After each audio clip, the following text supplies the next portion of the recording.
I'm Ellie, 27, and I'm writing this because I don't know how much time I have left. If you're in love, engaged, or planning a wedding, please read this. It might save your life. My story starts with love, ends in horror, and I can't stop seeing it play out, even when I close my eyes. I'll try to keep it short, but there's so much you need to know. 4 years ago, I met Caleb at a dive bar in Portland, Oregon. He was a carpenter, 26, with a crooked smile and hands rough from work. I was a graphic designer, 24, chasing dreams and bad whiskey. We clicked instantly, carving E+C into a bar stool that first night.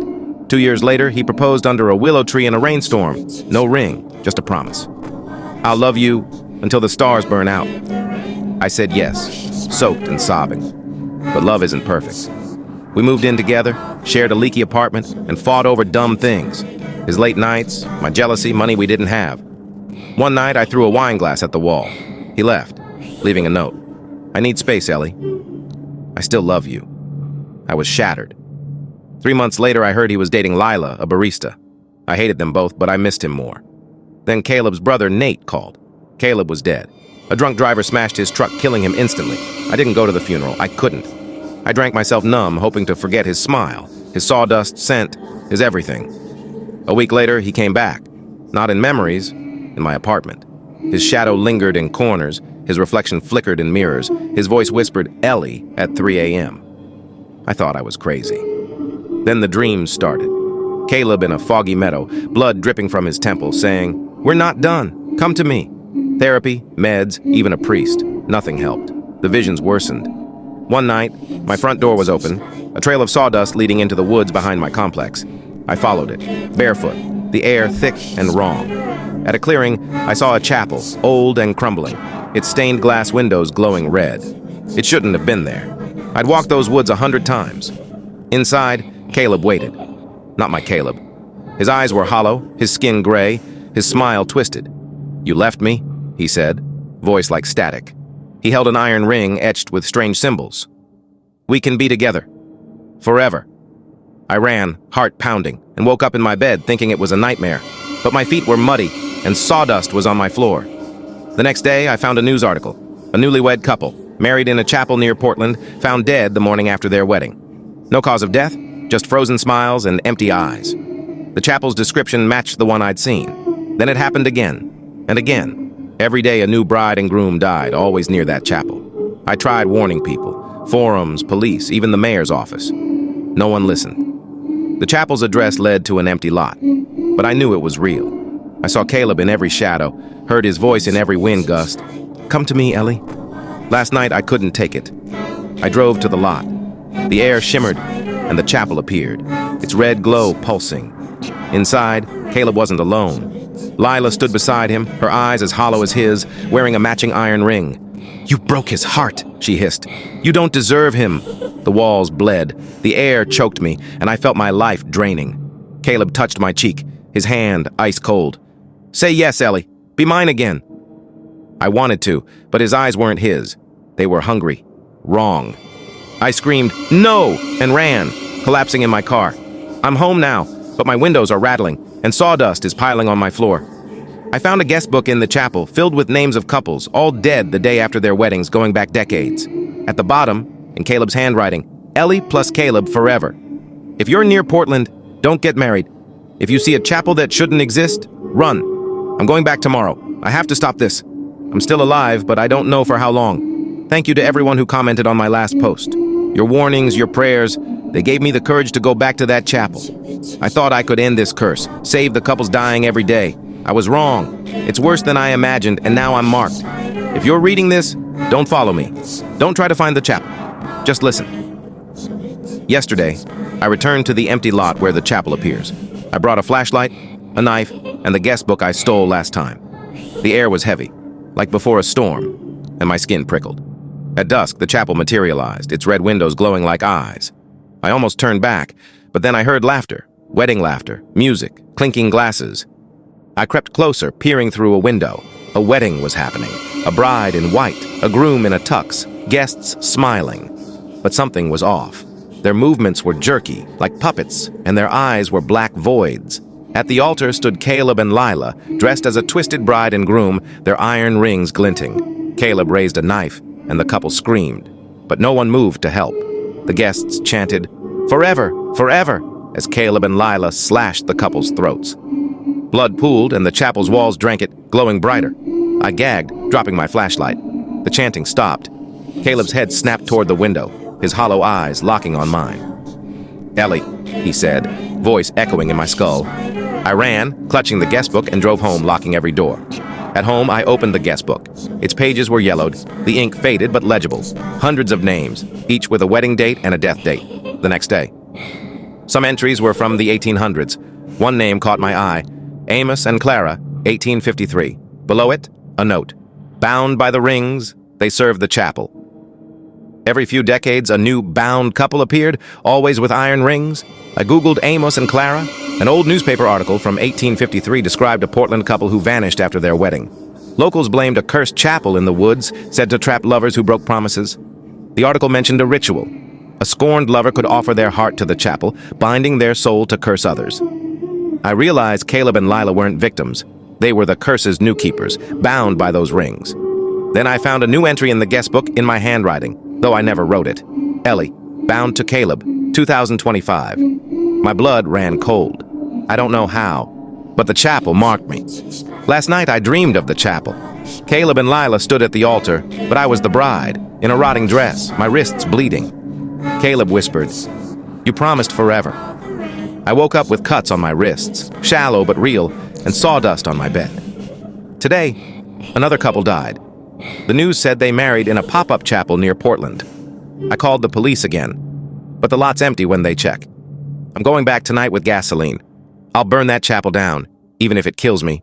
But something's wrong. My reflection just blinked when I didn't. And I keep hearing laughter, wedding laughter, outside my window. I'm writing this from my car, parked miles from that cursed chapel, but I can still smell smoke and blood. I thought I could end this, stop Caleb, Lila, and the daily deaths of newlyweds. I was so naive. The chapel isn't just a building, it's alive, and it wants me. If you're reading this, don't pray for me. Run from any chapel that feels wrong. I'm begging you. Last night, I drove to the lot with gasoline and matches. The chapel appeared, its red glow stronger, like it was waiting. I heard screams inside, another wedding, another murder. I poured gasoline around the chapel's base, my hands shaking. I lit a match, and the flames roared up, licking the walls. For a second, I felt hope. Then the fire stopped. It froze, mid-flame, like time itself refused to let the chapel burn. The windows pulsed red, and laughter filled the air, Caleb's and Lila's mocking me. The flames turned inward, rushing toward me. I dove into my car, burning my arm, and drove off as the chapel stood untouched. At home, I bandaged my arm and tried to calm down. Then I noticed the guestbook, which I'd left in the car. It was open to a new page, written in blood. "Ellie, you can't destroy what you made." My scream woke my neighbor, who called the cops, but I sent them away. I didn't believe me anyway. I called Nate, Caleb's brother, desperate for help. He sounded weird, distant, and said, "Ellie, why did you keep hurting him?" I begged him to explain, but he hung up. An hour later, he texted me a photo, Caleb's truck, the crash site, with my initials carved into the hood, E+C. But I'd never been there. The message read, "You broke his heart, Ellie. You made this." I didn't know what he meant, but it shook me. I started digging deeper online, searching for anything about the chapel. I found a dark web thread buried in a Portland Occult forum about a lover's pact. It said the chapel feeds on broken vows, amplifying a lover's pain into a curse. The first couple, Amos and Clara, were real. Clara caught Amos cheating, killed him, and offered her soul to the chapel to punish false love. Their iron rings sealed the pact, binding them as the curse's first keepers. Every few decades, a new couple takes their place, chosen for their betrayal. I realized Caleb didn't just die. I broke his heart. And Lila, who loved him too, must have died in grief. Their pain fed the chapel, making them the next keepers. But why me? I didn't kill them. Then I remembered a fight. The night Caleb left, I screamed, "I wish you'd die before you love someone else." I didn't mean it, but the chapel heard. It used my words, my anger, to twist Caleb and Lila into its tools. And now it wants me to join them, to replace Clara as Caleb's eternal bride. Tonight, I woke up in my bed, but my room was the chapel. Caleb and Lila were at my bedside, holding knives. "You made us," Caleb said, cutting his own palm. Lila smeared his blood on my forehead, chanting, "Forever." I screamed myself awake, but the cut on my forehead is real, and my mirror shows their faces behind mine. I'm going back one last time. I found a name in the form. Father Elias, a priest who fought the chapel in 1853. His journal is supposedly hidden inside. If I can find it, maybe I can break the curse. But my car radio just turned on, playing our wedding song. They're close. This is Ellie, or what's left of me. I'm writing this from the chapel, surrounded by blood and screams, my fingers trembling on my phone's cracked screen. I went back for Father Elias's journal, thinking I could end the curse that's killing Caleb, Lila, and every newlywed couple in Portland. I learned the truth, but it's cost me everything. If you're reading this, don't come here. Don't love too hard. Don't hate too much. And if you can't handle the end, stop now. I wish I had. I snuck into the chapel at midnight, armed with a knife and a crowbar. The air was suffocating, the red windows pulsing like a heartbeat. I found a trap door under the altar, leading to a cellar. Inside was Father Elias's journal, brittle and bloodstained. His words burned into me. The chapel is a parasite, born of human pain.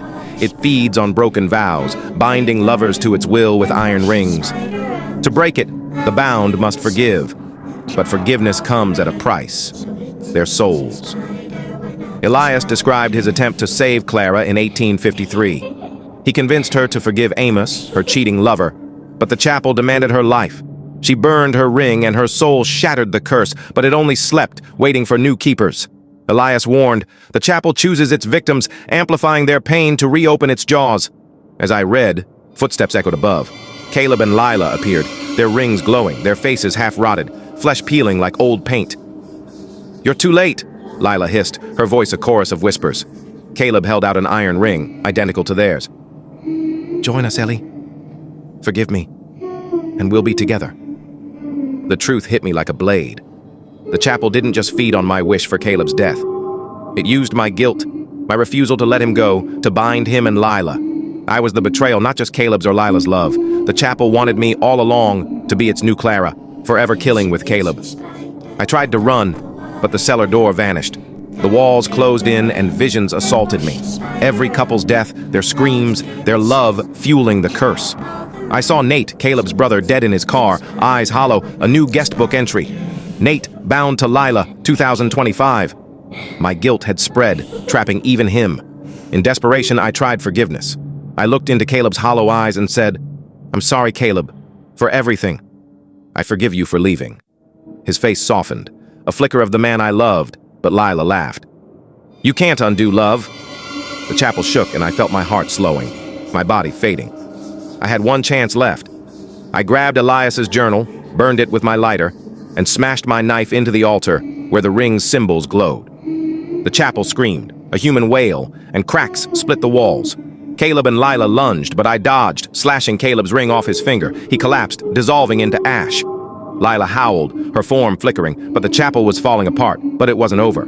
As the altar crumbled, a pulse of red light erupted, throwing me against the wall. My chest burned, and I looked down to see an iron ring on my finger, cold and heavy, its symbols searing my skin. I hadn't chosen it. It chose me. The chapel's voice filled my head, not Caleb's or Lila's, but something ancient, genderless, and hungry. "You cannot break what you are," it said. "You loved him. You hated him. You made me." I clawed at the ring, but it wouldn't budge, fused to my flesh like a parasite. The visions returned, stronger now. Centuries of couples, their wedding vows twisted into screams, their blood feeding the chapel's endless hunger. I saw Amos and Clara, their faces pleading, trapped in the walls. I saw Caleb and Lila, not as monsters, but as victims, their love warped by my own bitter words. "I wish you die before you love someone else." The chapel had heard me, not just that night, but every time I cursed Caleb's name, every time I refused to let him go. I stumbled to my feet, the chapel's walls bleeding black ichor, the air thick with the stench of decay. Lila's flickering form lunged again, her knife grazing my arm, but her eyes weren't hateful. They were empty, like she'd forgotten why she fought. "You did this," she whispered, but her voice cracked, and I saw a tear fall, mixing with the ash of Caleb's remains. For a moment, I pitied her. She'd loved him too, and the chapel had used us both. I turned to the altar, now a pulsing mass of red light, like a heart. The Guestbook lay open beside it, its pages flipping on their own, showing my name over and over. Ellie, bound to Caleb, forever. I screamed, tearing at the pages, but they regrew, the ink bleeding into my hands. The chapel laughed, its voice shaking the ground, and I felt my heartbeat sink with its pulse, like I was becoming part of it. In a final act of defiance, I plunged my knife into the altar's heart, twisting until my hands bled. The light dimmed, and the chapel's scream became a wail of agony. Lila's form dissolved, her ring clattering to the floor. The walls cracked wider, stone crumbling, but the ring on my finger tightened, and I felt my own life slipping away. My vision blurred, and I saw Caleb's face, not the monster, but the man who carved our initials into a bar stool, who promised me forever under a willow tree. "I loved you," I whispered, tears mixing with blood. "I'm sorry I broke us," the chapel's voice hissed. "You are mine." But I felt a warmth, not from the ring, but from within. Maybe it was Caleb forgiving me. Maybe it was me forgiving myself. I don't know. As the chapel collapsed, I fell to my knees, my phone slipping from my hands. I typed this blind, hoping it sends. I'm out of time. The chapel's rubble is burying me, but I feel the ring loosening, my heartbeat fading. If the daily deaths stop, maybe I broke the curse. If not, it's waiting for you. Check Portland's news. Look for a chapel that shouldn't exist. And forgive them, your lover, your enemy, yourself, before it's too late. My reflection is gone. The laughter's stopped. I'm cold, but I'm not alone. Caleb's here, or maybe it's just the chapel wearing his face one last time. I'm sorry.